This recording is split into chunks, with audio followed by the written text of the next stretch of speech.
Ce soir-là, en regardant mon téléphone, j'ai compris qu'une simple photographie pouvait briser un cœur de mère en 1000 morceaux. Je m'appelle Inès Morin. J'ai 70 ans et pendant toutes ces années, j'ai cru que l'amour maternel suffisait à tout pardonner. Mais il y a des trahisons si profondes qu'elles changent la couleur du monde. Tout a commencé un mardi matin de novembre. Francis est entrée dans la cuisine, ses cheveux encore humides de la douche, sentant ce parfum de jasmin qu'elle portait depuis l'adolescence. Elle s'est assise face à moi, a pris une tartine et m'a dit avec ce sourire léger que je connaissais si bien. « Maman, je pars quelques jours. Juste une petite escapade avec des amis. Tu sais, j'ai besoin de souffler un peu. » J'ai hoché la tête en versant le café. Frances avait 32 ans. Une femme accomplie, responsable dans une agence de communication à Lyon. Elle vivait encore avec moi depuis son retour de Paris, 2 ans plus tôt. « Le temps de me stabiliser », disait-elle. Mais je savais qu'elle aimait cette maison familiale, ces murs qui gardaient me nourrir, nos dimanches d'hiver près de la cheminée. « Tu vas où, ma chérie ?»« Oh, rien d'extraordinaire. La Bretagne, peut-être. On verra sur place. » Elle a souri encore, m'a embrassé sur la joue, et je l'ai regardée monter dans sa chambre pour préparer sa valise. Quelque chose, ce matin-là, m'a semblé étrange, pas dans ses mots, mais dans ses yeux. Une lueur que je ne reconnaissais pas, une distance. Le lendemain, elle est partie. J'ai agité la main depuis le perron, et sa voiture a disparu au bout de l'allée bordée de tilleuls. Les premiers jours, elle m'a envoyé quelques messages. Cours. Tout va bien, maman. Je t'embrasse. Rien de plus, pas de photos de plage, pas de récits de soirée entre amis, juste ce silence poli qui ressemblait à une porte qu'on ferme doucement. Et puis, vendredi soir, mon téléphone a vibré. Un message de Marguerite, ma belle-sœur. Elle vit à Marseille, nous nous parlons peu, mais ce soir-là, ces mots ont tout changé. Inès, je ne sais pas comment te dire ça, mais regarde ce que j'ai vu sur le compte Instagram de la cousine de mon voisin. Je crois que c'est Frances. J'ai cliqué sur le lien. Et là, sur l'écran lumineux de mon salon silencieux, j'ai vu ma fille. Elle portait une robe blanche, longue, élégante, avec des manches en dentelle. Ses cheveux étaient relevés en chignon, ornés de petites fleurs blanches. Elle souriait, un sourire radieux. À ses côtés, un homme en costume sombre que je ne connaissais pas. Derrière eux, un couple plus âgé. Ses parents, sans doute. Tous souriaient. La légende disait simplement « Félicitations aux mariés ». Poum, mon cœur s'est arrêté. Puis il a recommencé à battre, trop vite, trop fort. Mes mains tremblaient. J'ai agrandi la photo. C'était bien elle, ma Frances, ma fille unique, celle que j'avais élevée seule après la mort de son père, celle pour qui j'avais renoncé à tout, à ma carrière d'enseignante, à mes voyages, à mes rêves, pour qu'elle ne manque de rien, pour qu'elle soit heureuse. Et elle s'était mariée, sans moi. J'ai posé le téléphone sur la table basse. J'ai regardé autour de moi. Le salon que nous avions repeint ensemble l'été dernier. Le piano où elle jouait enfant. Les cadres sur le manteau de la cheminée. Frances à 5 ans, à 10 ans, à 20 ans. Toujours avec moi, toujours ensemble. Et maintenant, cette photo, cette robe blanche, ce sourire que je ne reconnaissais plus. J'ai pleuré, longtemps. Puis, au milieu de la nuit, une pensée froide, claire, m'a traversée. Si elle pouvait partir sans un mot, sans un regard en arrière, alors moi aussi, je pouvais partir. Parfois, on donne tout à ceux qu'on aime, et ils nous oublient comme on oublie une vieille photographie dans un tiroir. Et vous, avez-vous déjà été oublié par quelqu'un pour qui vous auriez tout sacrifié? Racontez-moi votre histoire dans les commentaires, j'aimerais vous lire. Il y a des souvenirs qui sentent encore la vanille et le linge propre, des matins où tout semblait possible. Avant cette photo, avant ce silence, il y avait une vie, notre vie. Frances est née un matin de printemps, sous une pluie fine qui tambourinait contre les vitres de la maternité. Son père, Michel, tenait ma main. Il pleurait de joie. Nous avions attendu cet enfant pendant 7 ans. 7 ans de prières, de déception, d'espoir brisé. Et puis elle est arrivée, petite, parfaite, avec ses poings serrés et ses yeux noirs qui me regardaient comme si elle me reconnaissait déjà. Michel est mort quand elle avait 4 ans. Un accident de voiture sur l'autoroute, un soir de décembre. On ne se remet jamais vraiment de ça. Mais on continue. Pour l'enfant qui vous regarde avec ses grands yeux et qui demande « Quand papa revient ?» J'ai tout fait seul. Les nuits blanches quand elle avait de la fièvre. Les réunions de parents d'élèves. les spectacles de danse où j'applaudissais plus fort que tous les autres, les anniversaires où je préparais des gâteaux en forme de princesse, les devoirs de mathématiques, les chagrins d'adolescente, les premiers amours, les échecs, les victoires. J'avais hérité de cette maison de ma mère, une belle demeure bourgeoise dans les hauteurs de Lyon, avec un jardin où poussaient des rosiers et un vieux cerisier. J'aurais pu la vendre, m'installer dans un appartement plus pratique. Mais non, je voulais que Frances grandisse dans cette maison, qu'elle ait des racines, un lieu où revenir. J'ai renoncé à mon poste de professeur de littérature au lycée pour donner des cours particuliers à domicile. Moins de revenus, mais plus de temps pour elle. Je refusais les invitations, les voyages, les sorties. Ma vie tournait autour d'elle, et je ne le regrettais pas. Pas une seconde. Le dimanche, nous faisions des crêpes ensemble. Elle aimait les faire sauter dans la poêle. Nous rions quand elles retombèrent de travers. L'après-midi, nous marchions dans le parc de la Tête d'Or. Elle me racontait ses rêves. Elle voulait devenir écrivaine, ou peut-être journaliste, ou les deux. Maman, toi tu sais tout. Tu as lu tous les livres du monde. Pas tous, ma chérie, mais assez pour savoir que les histoires les plus belles sont celles qu'on vit vraiment. Elle m'embrassait sur la joue. Elle sentait le shampoing à la fraise et le savon au lait d'amande. Quand elle est partie étudier à Paris, à 18 ans, j'ai pleuré pendant des semaines, mais j'étais fière. Elle avait été acceptée en école de communication. Elle était brillante, travailleuse, déterminée. Elle m'appelait tous les soirs. « Maman, tu me manques. Moi aussi, ma chérie. » Puis, elle est revenue. Il y a 2 ans. Elle avait rompu avec un homme là-bas, un certain Julien. Elle ne voulait pas en parler. « C'est fini, maman. Je veux juste rentrer à la maison. » Je l'ai accueillie, bien sûr. Sa chambre était toujours là, intacte, son lit avec la couette bleu ciel, ses livres sur l'étagère. Ses photos d'enfance. Les premiers mois, elle semblait fragile. Elle restait des heures dans sa chambre. Je lui apportais du thé, des biscuits. Je ne posais pas de questions. J'attendais qu'elle vienne à moi. Puis elle a trouvé ce travail dans l'agence de communication. Elle a recommencé à sortir, à sourire. Elle parlait de ses collègues, de ses projets. Elle semblait heureuse. Nous avions retrouvé notre routine, les petits déjeuners ensemble, les soirées devant un film, les discussions sur le balcon, l'été, avec un verre de citronnade. Mais depuis quelques mois, quelque chose avait changé. Elle sortait plus souvent. Elle ne me disait plus où elle allait. Juste des amis, maman. Elle recevait des appels qu'elle prenait dans sa chambre, porte fermée. Elle souriait à son téléphone. Elle semblait ailleurs. J'avais remarqué. Bien sûr que j'avais remarqué. Mais je ne voulais pas être cette mère étouffante, envahissante. Je me disais, elle a 32 ans. Elle a le droit à sa vie privée. Laisse-la respirer. Et maintenant, assise dans ce salon silencieux, regardant cette photo de mariage, je comprenais. Elle ne respirait pas. Elle s'éloignait. Elle construisait une vie entière sans moi. Et elle avait choisi de ne rien me dire. J'ai ouvert le tiroir de la commode. Tout au fond, il y avait une petite boîte en velours bleu. À l'intérieur, l'alliance de ma mère. Un anneau d'or simple, gravé de 2 initiales entrelacées. Je l'avais gardé pour Frances, pour son mariage, pour ce jour où je la verrais s'avancer vers l'autel, radieuse, et où je lui glisserais cet anneau dans la main en lui disant « Ta grand-mère aurait été si fière ». Mais ce jour n'était jamais venu, parce que ce jour avait eu lieu sans moi. J'ai refermé la boîte, j'ai éteint la lumière, et dans le noir, j'ai commencé à réfléchir. On croit que l'amour maternel est éternel, inconditionnel.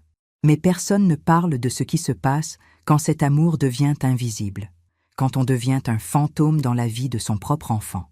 Le samedi matin, je me suis réveillée avec cette sensation étrange qu'on a après une nuit sans sommeil. Le corps présent, mais l'esprit ailleurs, flottant dans un brouillard de questions sans réponse. J'ai préparé le café, machinalement, comme tous les matins depuis 40 ans. Mais ce matin-là, la cuisine me semblait différente, plus froide, plus vide. Comme si les murs eux-mêmes savaient ce que je venais de découvrir. Frances devait rentrer mardi, dans 3 jours. 3 jours pendant lesquels elle serait encore en lune de miel avec un homme dont je ne connaissais même pas le prénom. 3 jours pendant lesquels je devrais faire comme si de rien n'était. Mais pouvais-je vraiment faire ça? J'ai ouvert mon ordinateur. Mes mains tremblaient légèrement. J'ai cherché son nom sur les réseaux sociaux. Frances Morin. Son profil était privé, comme toujours. Mais j'ai cliqué sur la liste de ses amis. 187 personnes. Des visages que je reconnaissais à peine. Des collègues, sans doute. Des amis de Paris. Des inconnus.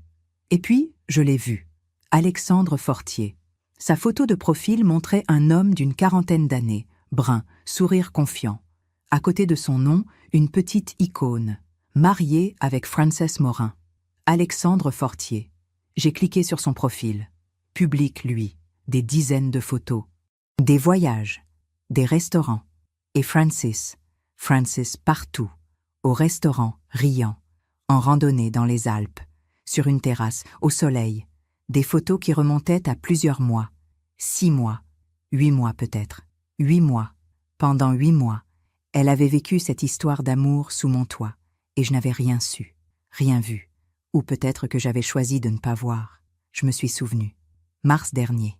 Elle était rentrée tard un soir, les joues roses, les yeux brillants. « Maman, je suis désolée. On a fêté l'anniversaire d'une collègue. Ce n'est rien, ma chérie. Tu t'es amusée ? Oui, beaucoup. Elle m'avait embrassée et était montée dans sa chambre en fredonnant. J'avais souri. J'étais heureuse qu'elle soit heureuse. Mais ce n'était pas une collègue. C'était lui, Alexandre. Mais elle avait passé un week-end entier chez une amie à Annecy. Elle était revenue détendue, radieuse. C'était bien ? Merveilleux, maman. L'air de la montagne fait du bien. Mensonge. Juillet. Elle m'avait dit qu'elle partait en séminaire professionnel. 3 jours. Ne t'inquiète pas. Je t'appelle tous les soirs. Elle avait appelé, 1 fois, 2 minutes. Tout va bien, maman. Je suis fatiguée. Je t'embrasse. Mensonge. Mensonge. Mensonge. J'ai refermé l'ordinateur. Mon café était froid. Je l'ai bu quand même. Amer. Comme cette vérité qui se déployait dans ma tête. Image après image, souvenir après souvenir. Toutes ces fois où elle avait souri en regardant son téléphone, ces appels qu'elle prenait dans le jardin, dos tourné, ces parfums nouveaux, ces robes neuves qu'elle essayait devant le miroir du couloir. « Maman, tu la trouves comment ?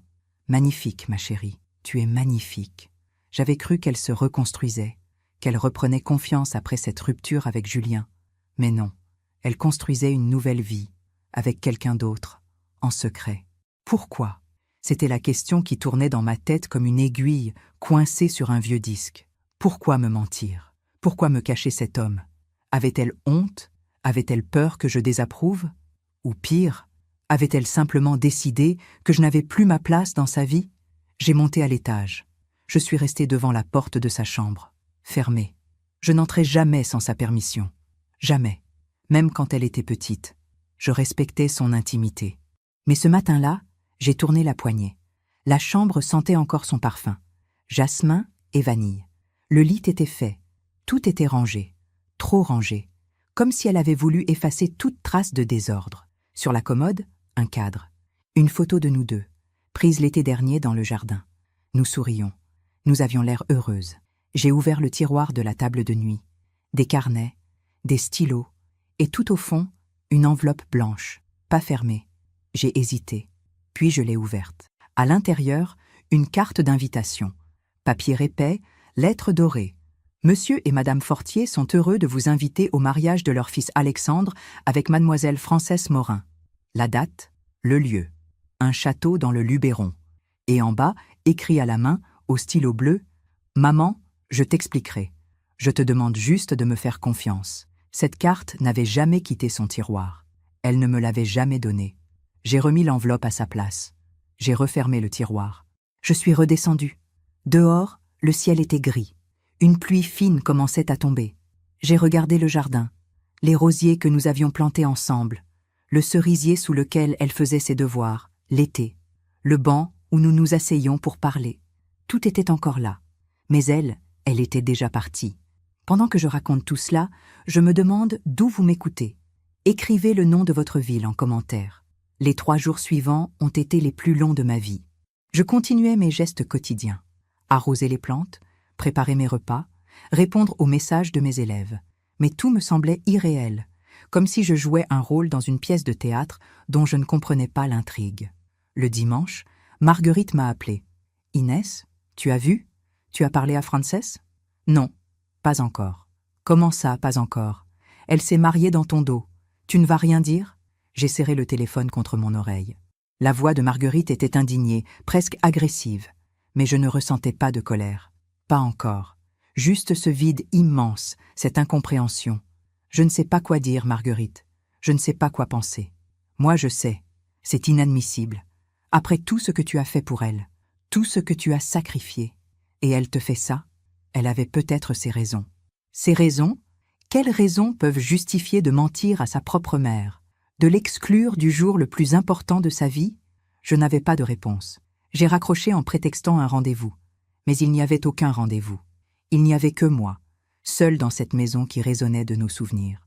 Le lundi, j'ai reçu un message de Frances. « Maman, je rentre demain en fin d'après-midi. J'ai hâte de te voir. Je t'embrasse. » J'ai relu ce message 10 fois, 20 fois. J'ai hâte de te voir. Ces mots auraient dû me réchauffer le cœur. Mais ils sonnaient faux, creux, comme une politesse qu'on adresse à une étrangère. J'ai répondu simplement « Bon retour, ma chérie. » Ce soir-là, je n'ai pas dormi. J'ai tourné dans la maison comme une âme en peine. Je suis montée dans le grenier. Là-haut, dans des cartons poussiéreux, il y avait toute notre vie. Les dessins d'enfants de Frances, ses bulletins scolaires, ses cahiers d'école, des photos. Des centaines de photos. J'en ai pris une au hasard. Frances avait 6 ans. Elle portait une robe rouge à pois blancs. Nous étions au bord de la mer, à La Rochelle. Elle construisait un château de sable. Je la regardais en souriant. Sur la photo, on voyait l'amour. Cet amour immense, inconditionnel, qui débordait de mon regard posé sur elle. Où était passé cet amour? Était-il devenu trop lourd? Trop encombrant? J'ai redescendu la photo. Je l'ai posée sur la table de la cuisine. Demain, quand elle rentrerait, je la lui montrerai. Je lui dirai « Tu te souviens? Tu étais si heureuse. Nous étions si heureuses. » Mais au fond de moi, je savais que cette photo ne changerait rien. On ne rattrape pas le temps perdu avec une vieille image. On ne répare pas une trahison avec de la nostalgie. Le mardi est arrivé, le jour de son retour. J'ai préparé la maison, nettoyé, rangé. J'ai acheté ses fleurs préférées, des pivoines blanches, et je les ai mises dans un vase sur la table du salon. J'ai cuisiné son plat favori, un gratin dauphinois et un poulet rôti au thym. Vers 17 heures, j'ai entendu sa voiture dans l'allée. Mon cœur s'est mis à battre très fort, trop fort. J'ai posé mes mains sur le plan de travail pour me stabiliser. Respire, Inès, respire. La porte s'est ouverte. Frances est entrée, sa valise à la main. Elle portait un jean et un pull beige. Ses cheveux étaient détachés. Elle avait l'air fatiguée, mais elle souriait. « Maman, ça fait du bien d'être rentrée. » Elle a posé sa valise et s'est approchée pour m'embrasser. J'ai senti son parfum. Jasmin. Toujours ce jasmin. Je l'ai laissé m'embrasser. Puis je me suis écartée. « Tu as fait bon voyage? » »« Oui, très bon. Un peu long, mais bon. » Elle a regardé autour d'elle, a vu les fleurs, a souri. « Oh, des pivoines! Tu es adorable, maman. Merci. » Elle s'est dirigée vers le salon. J'ai remarqué qu'elle portait une bague à la main gauche, une alliance, fine, en or blanc. Elle a dû voir mon regard. Elle a caché sa main derrière son dos. Trop tard. Frances. Ma voix tremblait. Je ne voulais pas pleurer. Pas maintenant. Mais les larmes montaient. « Maman, tu as quelque chose à me dire ?» Elle a baissé les yeux. Un long silence. Puis elle a murmuré « Je voulais t'en parler. Vraiment. Mais c'était compliqué. » Compliqué, j'ai senti quelque chose se briser en moi. Pas ma colère. Pas encore. Juste une tristesse immense. Un chagrin si profond qu'il me coupait le souffle. « Tu t'es mariée, Frances. Tu t'es mariée et tu ne m'as rien dit. Rien. Comme si je n'existais pas. » Elle a relevé la tête. Ses yeux étaient humides. « Ce n'est pas ça, maman. Ce n'est pas du tout ça. Alors explique-moi.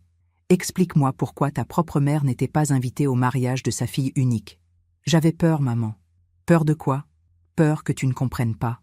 Peur que tu me juges. Alexandre et moi, c'est allé très vite. Nous nous sommes rencontrés en mars. En septembre, il m'a demandé en mariage. Ses parents voulaient une cérémonie rapide, intime. Juste la famille proche. Et Elle s'est interrompue. Elle cherchait ses mots. Mais moi, je n'avais plus besoin de mots. J'avais compris. Je ne suis plus ta famille proche. Maman, non. Si, Frances, c'est exactement ça.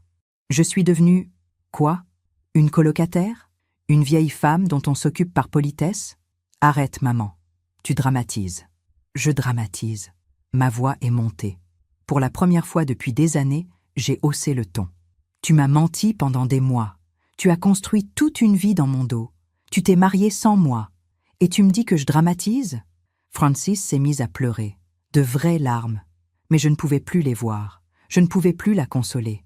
Pas cette fois. Je vais monter me reposer, ai-je dit d'une voix blanche. Le dîner est prêt. Serre-toi. Je suis montée dans ma chambre. J'ai fermé la porte. Et là, dans le silence de cette pièce où j'avais dormi pendant 40 ans, j'ai compris quelque chose. Si elle pouvait me mentir si facilement, c'est que je n'avais plus d'importance dans sa vie. J'étais juste un décor, un meuble, quelque chose qu'on garde par habitude, mais dont on ne se soucie plus vraiment. Et cette pensée, plus que tout le reste, m'a brisé. Je me demande encore si j'avais le droit de ressentir ça. Et vous? Avez-vous déjà été exclu d'un moment important par quelqu'un que vous aimiez? Qu'auriez-vous fait à ma place? Cette nuit-là, aucune de nous deux n'a dormi. Je l'entendais bouger dans sa chambre, marcher de long en large, pleurer peut-être, mais je ne suis pas descendue. Je suis restée dans mon lit, les yeux ouverts dans le noir, à écouter le silence pesant qui s'était installé entre nous. Le mercredi matin, elle a frappé à ma porte. « Maman, je peux entrer ?» Je n'ai pas répondu tout de suite. Puis, j'ai dit doucement « Entre ». Elle est apparue dans l'embrasure, pâle, les traits tirés. Elle portait encore son pyjama. Ses cheveux étaient en désordre. Elle avait l'air d'une petite fille perdue.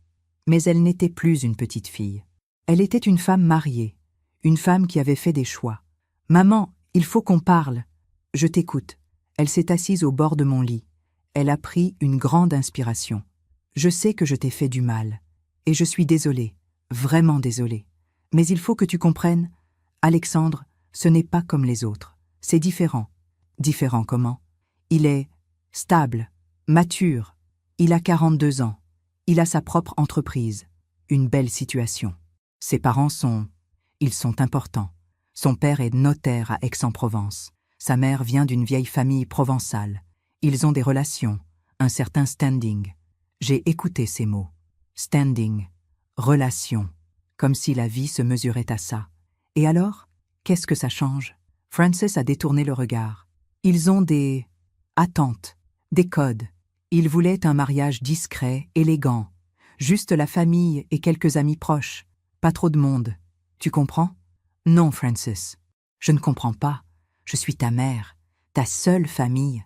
Ton père est mort. Tu n'as ni frère ni sœur. Juste moi. Et tu me dis que je ne rentrais pas dans leur code? Elle a rougi. Ses joues se sont empourprées. Elle a baissé la tête. Ce n'est pas ça. Alors quoi? Dis-moi la vérité, Frances. Pour une fois, dis-moi la vérité. Le silence s'est étiré. Long. Insupportable. Puis elle a murmuré, si bas que j'ai à peine entendu, « Ils ont dit que tu ferais trop simple, que tu n'avais pas l'habitude de ce genre de milieu. » Alexandre a essayé de les convaincre, mais sa mère a insisté. Elle a dit que c'était mieux comme ça, que ça éviterait des malaises. J'ai senti quelque chose se glacer en moi. Pas de la colère, pas encore, juste une froideur qui montait, lente, implacable. Donc, tu as accepté qu'il me rejette, qu'il décide que je n'étais pas assez bien pour assister au mariage de ma propre fille. Maman, ce n'était pas contre toi, c'est juste leur façon de voir les choses. Ils sont traditionnels. Traditionnels? J'ai ri, un rire amer, sans joie. Frances, tu sais ce qui est traditionnel? Une mère qui accompagne sa fille à l'autel. Une mère qui pleure de joie en voyant son enfant se marier. Une mère qui transmet l'alliance de sa propre mère, comme on transmet une histoire, un lien. Ça, c'est la tradition. Ce que tu as fait, ce n'est pas de la tradition, c'est de la lâcheté. Ses yeux se sont remplis de larmes. Tu ne comprends pas? Si, je comprends très bien. Tu as choisi leur argent, leur statut, leur monde, et tu as choisi de me laisser dehors. Ce n'est pas vrai. Je t'aime, maman. M'aimer, Frances, ce n'est pas me dire des mots doux en rentrant de ta lune de miel. M'aimer, c'était me faire une place à tes côtés le jour le plus important de ta vie. M'aimer, c'était ne pas me mentir pendant 8 mois.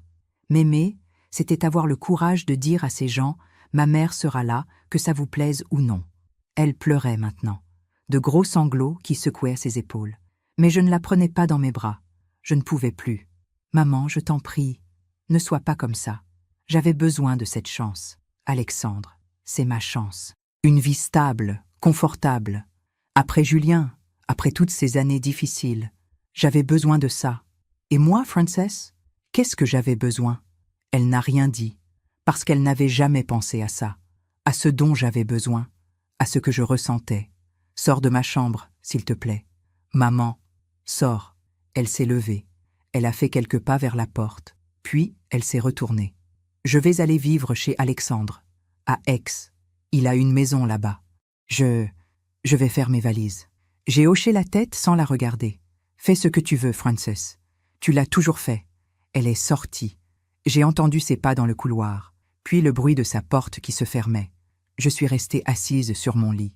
Par la fenêtre, je voyais le jardin. Le cerisier avait perdu presque toutes ses feuilles. L'automne avait tout dépouillé. Tout était nu, froid, silencieux.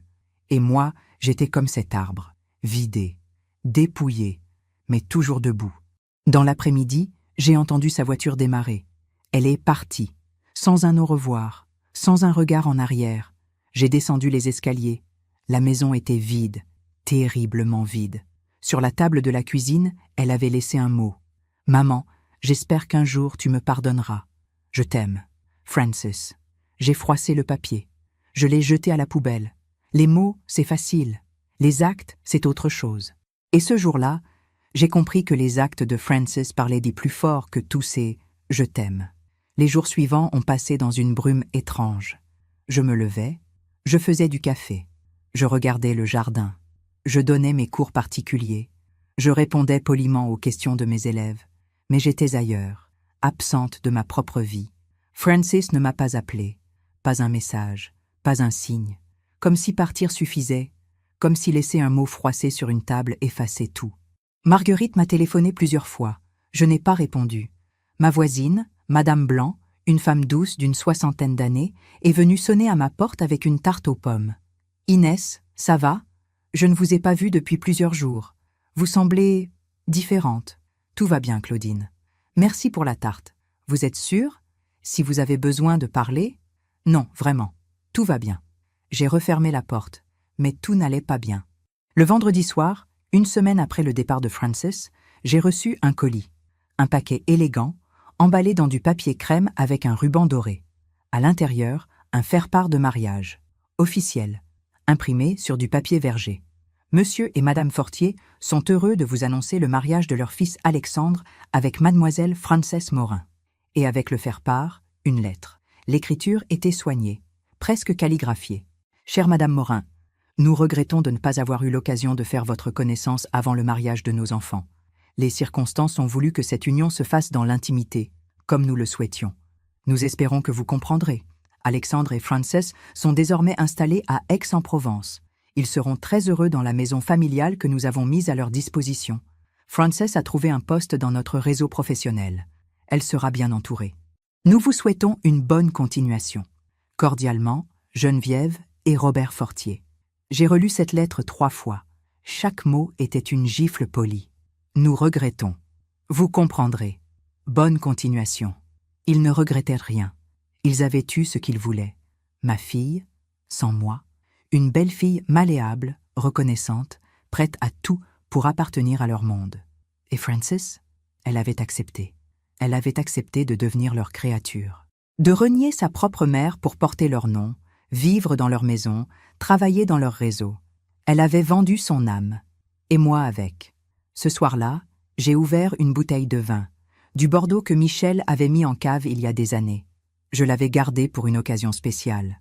Le mariage de Frances peut-être. Mais ce mariage n'avait jamais existé. Pas pour moi. J'ai bu lentement, assise dans le salon obscur. Les souvenirs défilaient, Frances bébé, dans mes bras. Frances enfant, courant dans le jardin. Frances adolescente, me confiant ses rêves. Frances jeune femme, me disant « Maman, tu es tout pour moi ». Mensonge, ou vérité devenue mensonge avec le temps. À minuit, j'ai pris une décision. Le lendemain matin, j'ai appelé une agence immobilière. « Bonjour, je souhaiterais mettre ma maison en vente. »« Bien sûr, madame. Puis-je avoir l'adresse ?» J'ai donné l'adresse. Cette adresse que je connaissais par cœur depuis 40 ans. C'est une belle propriété, madame. Dans les hauteurs de Lyon. avec jardin. Je pense que nous n'aurons aucun mal à la vendre. Vous souhaitez un rendez-vous pour l'évaluation? Oui, le plus tôt possible. L'agent est venu le lundi. Un jeune homme dynamique, costume impeccable, sourire professionnel. Magnifique maison, Madame Morin. Vraiment magnifique. L'emplacement est idéal. Le jardin est un atout considérable. Je dirais entre 650 000 et 700 000 euros. 700 000 euros. C'est ambitieux, mais possible. Vous êtes pressé de vendre? Oui. Très bien. Je fais les photos cette semaine. L'annonce sera en ligne vendredi. Il est parti. J'ai regardé la maison. Les murs qui avaient abrité toute une vie. Les pièces où Frances avait grandi. Le piano. Les photos. Les souvenirs. Mais une maison vide de sens n'est qu'un tas de pierres. Le mercredi, j'ai commencé à trier mes affaires. J'ai rempli des cartons, livres, vêtements, vaisselle. J'ai donné beaucoup de choses. Des associations sont venues chercher des meubles. Petit à petit, la maison se vidait. J'ai vidé aussi la chambre de Frances, ses livres d'enfance, ses peluches, ses cahiers, ses robes, tout. J'ai tout mis dans des cartons que j'ai descendus au grenier. Si elle voulait récupérer quelque chose, elle n'aurait qu'à demander. Mais elle ne demandait rien. Elle ne donnait aucun signe de vie. Le vendredi, l'annonce est parue en ligne. Magnifique propriété bourgeoise à vendre. Lyon 6e, jardin, vue dégagée, 700 000 euros. Les visites ont commencé dès le week-end. Des couples, des familles, des investisseurs. Ils regardaient les pièces, commentaient, négociaient. C'est parfait pour nos enfants. Vous avez vu le jardin, chérie? On pourrait refaire la cuisine, moderniser un peu. C'est une excellente opportunité. Le quartier est très recherché. Je les laissais parler. Je souriais poliment. Mais chaque visite m'arrachait un peu plus le cœur. 3 semaines plus tard, une offre est arrivée. 680 000 euros. Une jeune famille, 2 enfants. Ils avaient l'air heureux. Ils avaient l'air de croire encore aux maisons où on construit des souvenirs. J'ai accepté. Le notaire m'a convoqué pour signer les documents. Tout irait très vite. 2 mois, peut-être 3. Madame Morin, vous avez un projet après la vente? Oui, je pars. Vous partez? Où? Loin. Peut-être dans le sud. Ou en Bretagne. Je ne sais pas encore. Quelque part où personne ne me connaît. Il a hoché la tête. Il ne posait pas de questions. Il signait des actes. Il ne connaissait rien des vies brisées qui se cachaient derrière les contrats. Ce soir-là, j'ai envoyé un message à Frances. Le premier depuis son départ. La maison est vendue. Je pars bientôt. Si tu veux récupérer tes affaires, elles sont au grenier. Pas de ma chérie. Pas de je t'embrasse. Juste les faits. Elle a répondu 1 heure plus tard. Quoi? Tu as vendu la maison? Maman, tu ne peux pas faire ça. C'est notre maison. Notre maison. J'ai souri amèrement. Elle s'en souvenait maintenant. Maintenant qu'elle n'était plus là. J'ai répondu simplement. C'était notre maison. Plus maintenant. Elle a essayé de m'appeler. 10 fois. 15 fois. Je n'ai pas répondu. J'ai coupé le son de mon téléphone. Je n'avais plus rien à lui dire. Les mots avaient été prononcés. Les choix avaient été faits. Maintenant, c'était à la vie de faire son œuvre. Frances est arrivée un mardi matin, sans prévenir. J'étais dans le jardin en train de couper les dernières roses avant l'hiver. Je les mettais dans un panier en osier, celui que ma mère utilisait autrefois. Chaque geste était lent, précis, comme si je voulais graver ces moments dans ma mémoire. Une dernière fois, j'ai entendu la voiture, puis ses pas sur le gravier. Je ne me suis pas retournée. Maman. Sa voix tremblait. Je continuais à couper mes roses. Maman, il faut qu'on parle. Il n'y a rien à dire, Frances. Si, il y a beaucoup à dire. Tu ne peux pas vendre cette maison. Tu ne peux pas partir comme ça. J'ai posé mon sécateur. Je me suis retournée lentement. Elle avait maigri. Son visage était tendu, fatigué. Elle portait un tailleur beige, élégant, probablement acheté par sa belle-mère. Ses cheveux étaient tirés en arrière. Elle ressemblait à ces femmes qu'on voit dans les magazines. Belle, froide, impeccable. Cette maison m'appartient, Frances. Je fais ce que je veux. Mais c'est notre maison. C'est la maison de papa. C'est là que j'ai grandi. Exactement. C'est là que tu as grandi. Passé. Tu es parti. Tu as choisi une autre vie, une autre famille.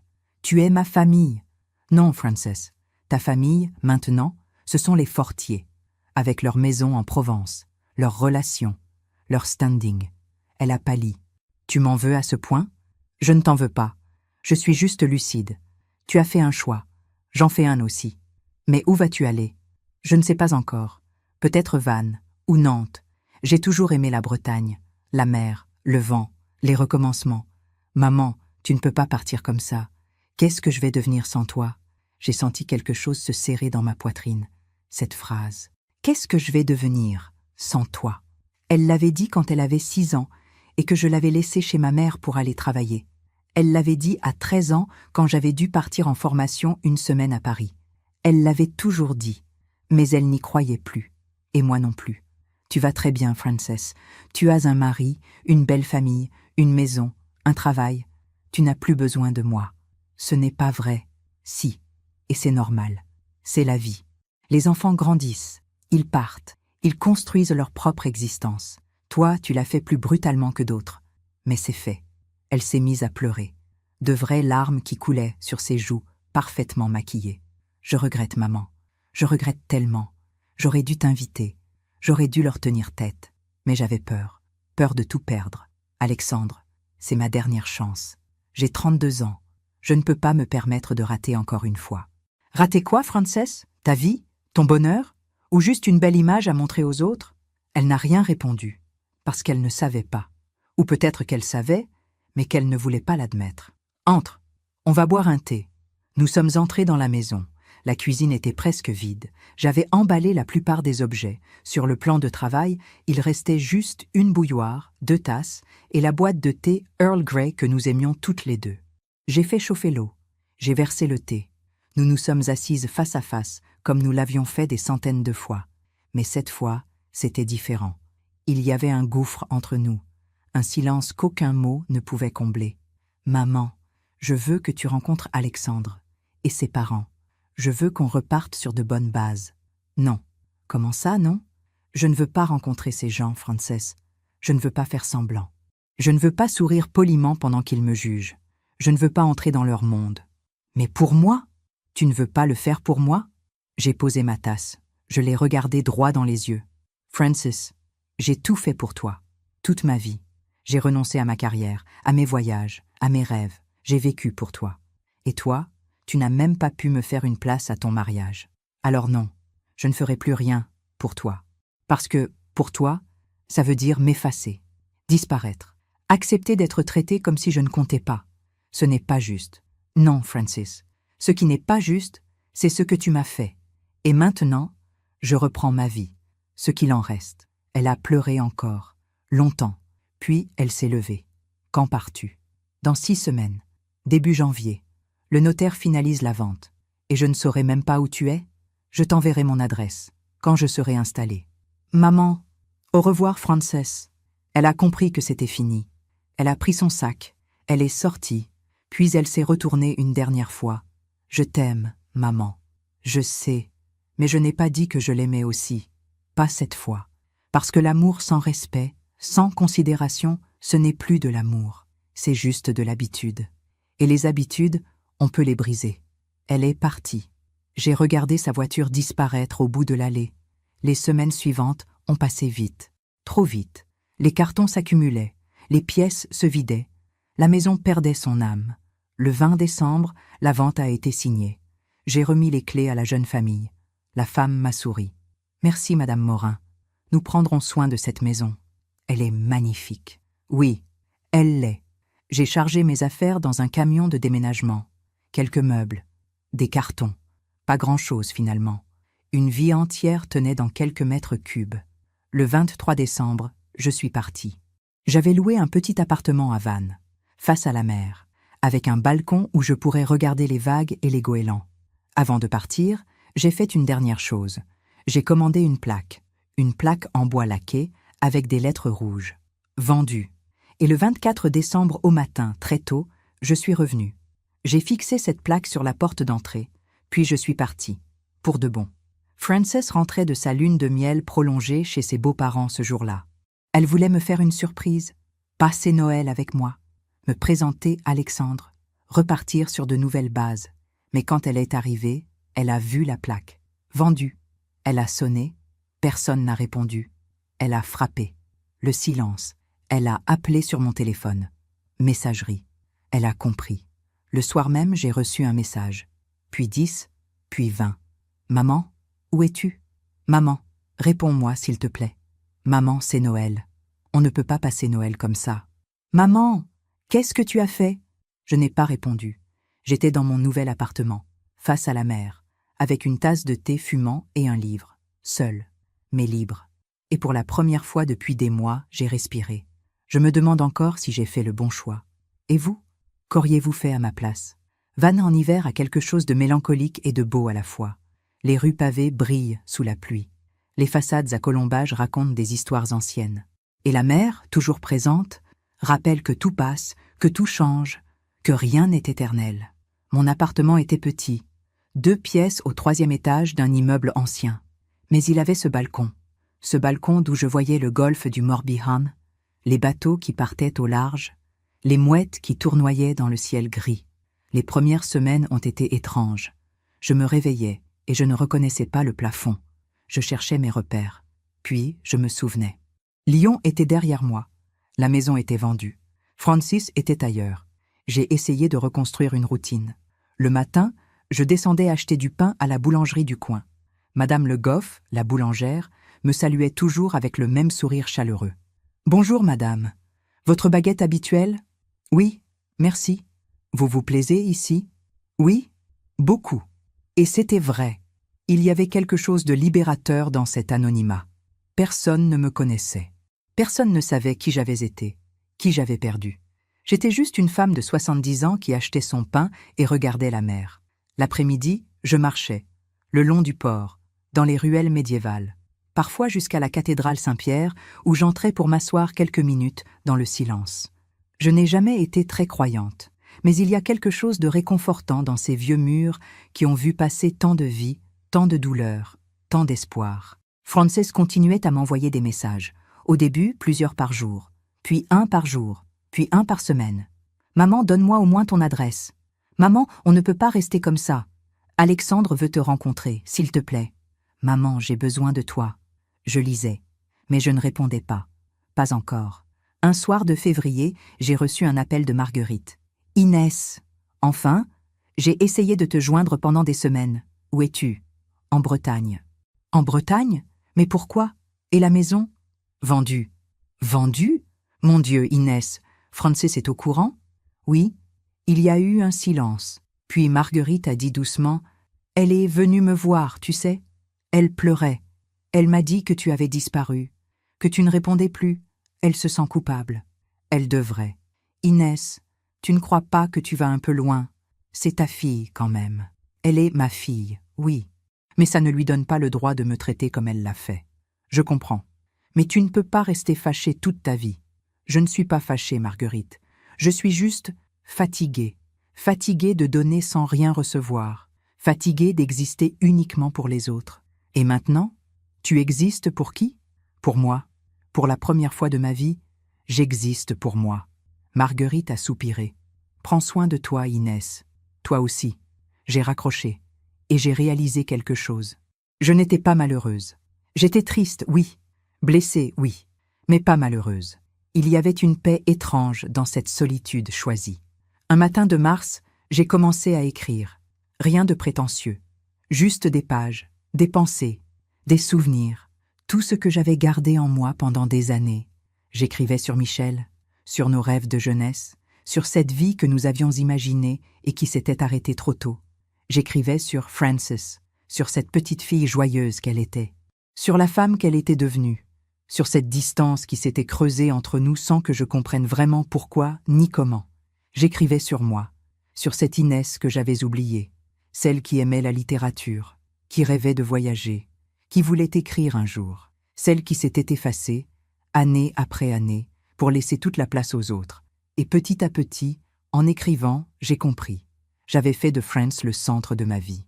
Non pas par amour seulement, mais aussi par peur. Peur de la solitude, peur du vide, peur de me retrouver face à moi-même. Et elle avait senti ce poids, cette attente, cette dépendance affective. Et elle avait fui.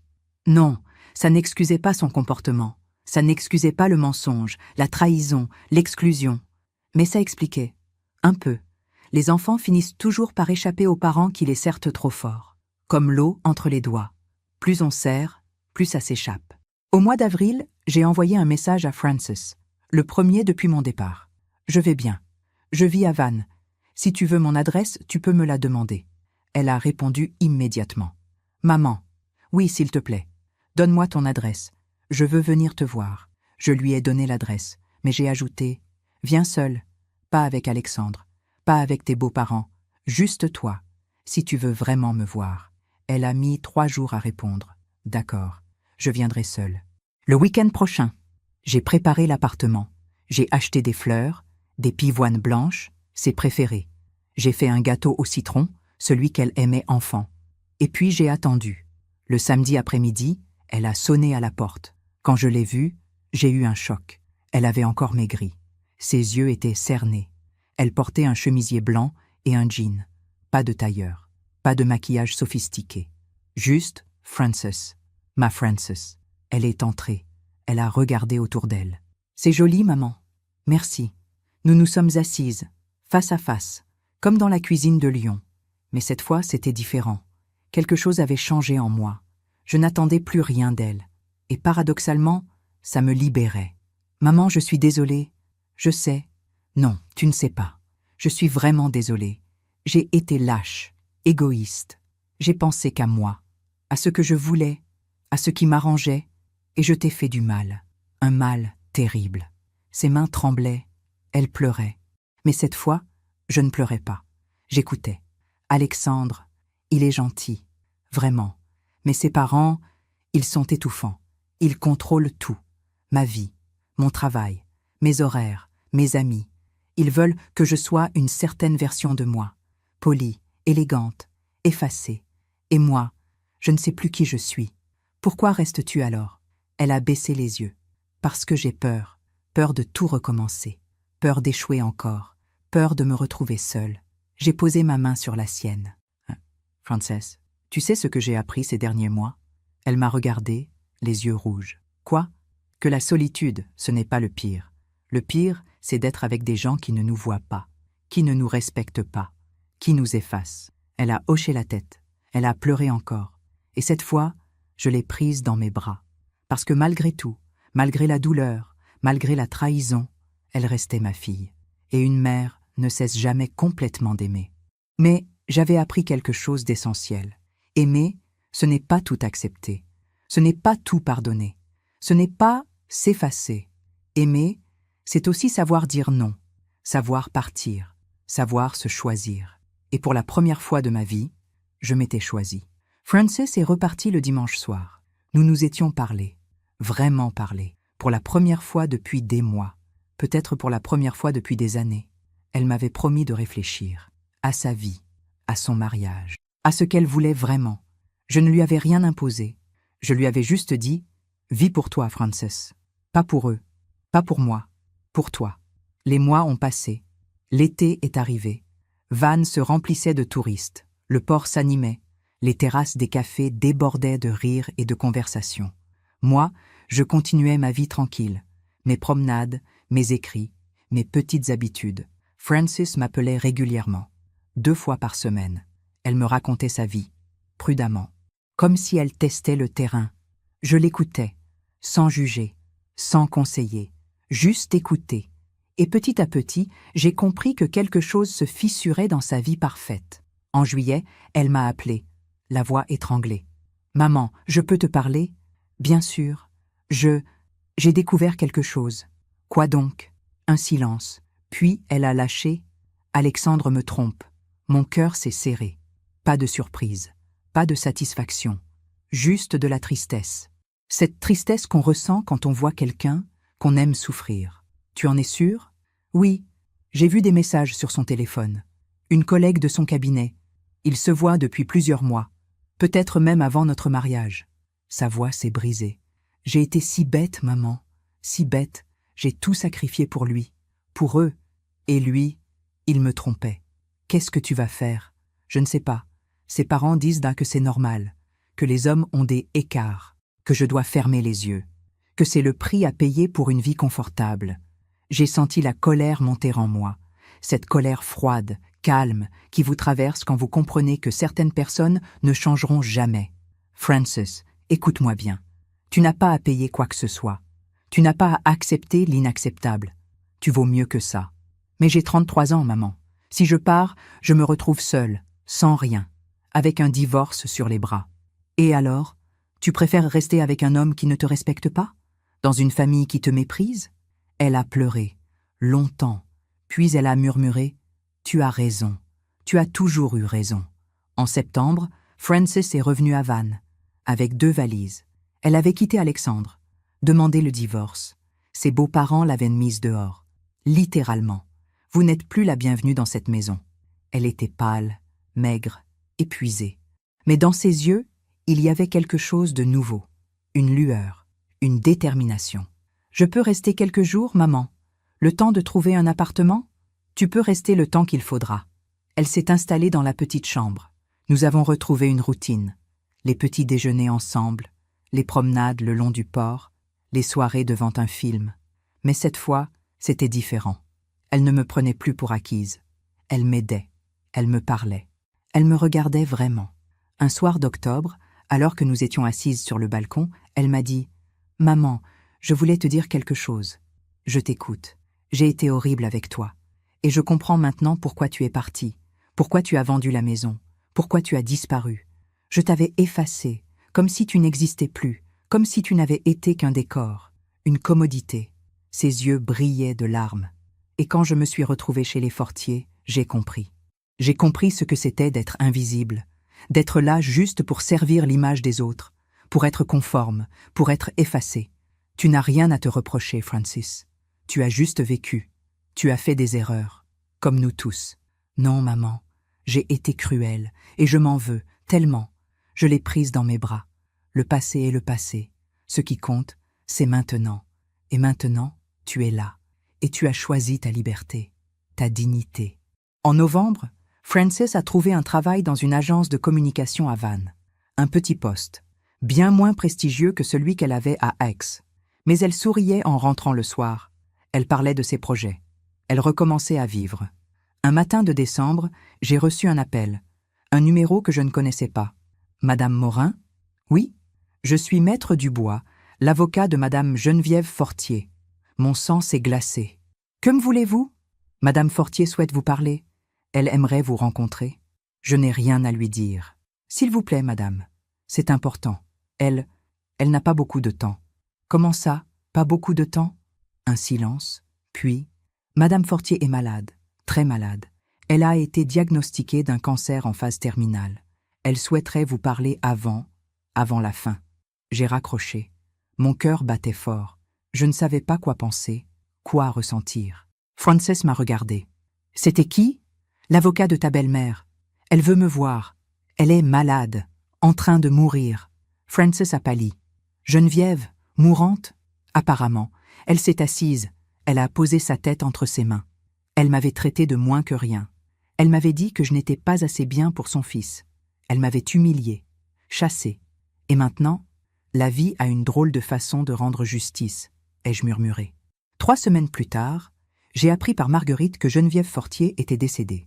Seule, dans une chambre d'hôpital. Robert, son mari, était là. Mais Alexandre n'était pas venu. Il était en voyage d'affaires avec sa maîtresse. Marguerite m'a dit aussi qu'Alexandre avait perdu son cabinet. Une affaire de fraude fiscale. Les dettes s'accumulaient. La belle maison de famille allait être saisie. Je n'ai ressenti aucune joie, aucune satisfaction. Juste cette pensée froide, claire. La vie finit toujours par rendre ce qu'on lui donne. Geneviève avait passé sa vie à juger, à mépriser, à contrôler. Elle était morte seule, abandonnée, sans avoir jamais connu la vraie tendresse, la vraie connexion. Alexandre avait menti, trompé, manipulé. Il perdait tout, son mariage, sa réputation, sa fortune. Et Frances? Frances, qui avait eu le courage de partir, de tout recommencer, de choisir sa liberté, elle était ici, avec moi, en train de reconstruire une vie vraie, simple, mais vraie. Un soir, alors que nous regardions les étoiles depuis le balcon, Frances m'a pris la main. « Maman, merci. Pourquoi merci? Pour ne pas avoir renoncé à moi, pour m'avoir laissé partir, et pour m'avoir accueilli quand je suis revenue. C'est ça l'amour, ma chérie. savoir lâcher et savoir accueillir, sans condition, mais avec respect. Elle a posé sa tête sur mon épaule, comme quand elle était petite, et moi, j'ai compris que parfois, perdre tout est la seule façon de tout retrouver. 2 ans ont passé depuis ce matin de novembre où j'ai découvert la photo du mariage de Frances. 2 ans pendant lesquels j'ai appris à vivre autrement, à respirer autrement, à aimer autrement. Je suis toujours à Vannes, dans mon petit appartement face à la mer. Les saisons ont défilé. Les hivers gris et venteux, les étés lumineux et doux. Et moi, au milieu, j'ai appris à exister pour moi-même. Frances vit maintenant à Nantes. Elle a trouvé un poste de directrice de communication dans une entreprise moyenne. Rien de prestigieux. Mais elle est heureuse. Elle a rencontré quelqu'un. Thomas, un professeur d'histoire. Un homme simple, attentionné, qui la regarde comme si elle était la plus belle chose au monde. Ils viennent me voir un week-end sur 2. Nous marchons le long du golfe, nous mangeons des crêpes au sarrasin. Nous parlons de tout, de rien, de la vie qui continue. L'alliance de ma mère, celle que j'avais gardée pour Frances, je la lui ai finalement donnée. Pas pour un mariage, pas encore, juste comme ça.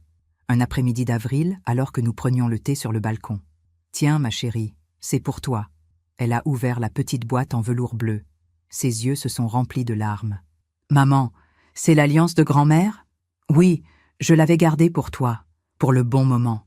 Et je crois que le bon moment, c'est maintenant. Pas pour un mariage, pas pour quelqu'un d'autre, juste pour toi, pour te rappeler d'où tu viens et qui tu es vraiment. » Elle l'a passé à son doigt. Elle m'a serré dans ses bras. Et nous avons pleuré. Mais cette fois, c'était des larmes de paix, de pardon, de retrouvailles. Il y a quelques semaines, j'ai reçu une lettre.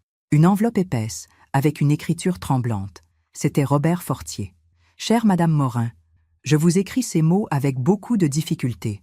Ma santé décline. Les médecins me donnent quelques mois, peut-être 1 an. Je voulais vous présenter mes excuses. Pour tout. Pour la façon dont nous avons traité Frances. Pour la façon dont nous vous avons exclus. Pour notre arrogance, notre mépris. Geneviève est partie en emportant beaucoup de regrets. Elle m'a dit, quelques jours avant sa mort, qu'elle aurait aimé vous connaître, qu'elle aurait aimé comprendre Francis autrement. Mais il était trop tard. Alexandre a tout perdu. Son cabinet, sa réputation. Sa maîtresse l'a quitté quand l'argent a disparu. Il vit maintenant dans un studio à Marseille. Il travaille comme commercial. Il est seul, amer. Il refuse de me voir. Moi, je reste dans cette grande maison vide, avec mes souvenirs et mes remords. Je ne vous demande pas de pardon. Je n'en ai pas le droit. Je voulais juste vous dire que vous aviez raison, surtout, et que Frances a eu de la chance de vous avoir, même si elle a mis du temps à le comprendre. Prenez soin de vous et d'elle. Respectueusement, Robert Fortier. J'ai relu cette lettre plusieurs fois, puis je l'ai rangée dans un tiroir. Je n'ai pas répondu. Certaines choses n'ont pas besoin de réponse. La vie avait parlé, plus fort que tous les mots.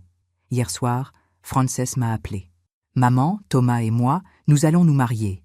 En juin, une petite cérémonie, à la mairie de Vannes, puis un déjeuner dans un restaurant du port. Juste quelques amis. Et toi, bien sûr. Toi en premier. Mon cœur s'est réchauffé. Je serai là, ma chérie. Avec joie. Maman, tu pourras me conduire jusqu'à Thomas, comme un père conduirait sa fille, parce que tu as été tout pour moi, père et mère, et je veux que tu sois à mes côtés. J'ai pleuré, des larmes douces, apaisées. Oui, Frances, je serai à tes côtés. Ce matin, je suis descendue à la boulangerie. Madame Le Goff m'a souri. « Bonjour, Madame Morin. Vous avez l'air radieuse aujourd'hui. »« Merci, Madame Le Goff.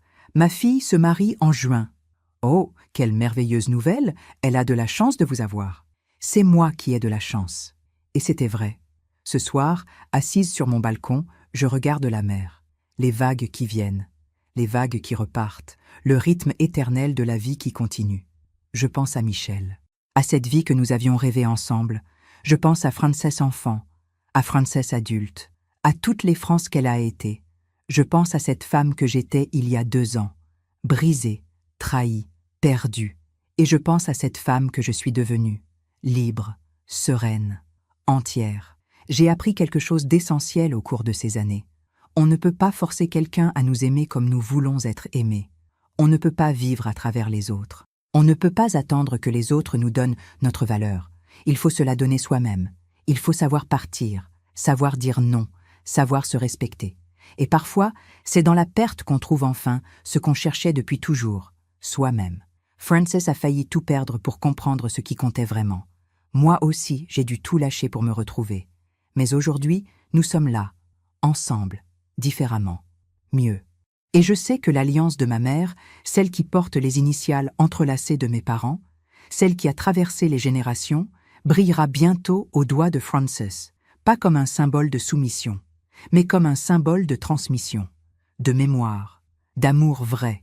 Si mon histoire aide, ne serait-ce qu'une femme à ouvrir les yeux, à comprendre qu'elle a le droit de se choisir, qu'elle a le droit de partir, qu'elle a le droit d'exiger le respect, alors tout cela aura eu un sens. La vie nous blesse parfois, profondément, mais elle nous guérit aussi, à condition d'avoir le courage de lâcher ce qui nous tue et d'accueillir ce qui nous fait vivre. Je m'appelle Inès Morin, j'ai 70 ans, et aujourd'hui, pour la première fois depuis longtemps, je peux dire que je suis heureuse, vraiment heureuse. Merci de m'avoir écoutée jusqu'au bout. Si cette histoire a touché votre cœur, abonnez-vous et activez la cloche pour entendre d'autres femmes qui ont transformé la douleur en sagesse. Chaque jour, une femme, une leçon de vie. Partagez cette histoire avec quelqu'un que vous aimez. Parfois, une histoire change toute une journée. Que Dieu vous bénisse et à très bientôt.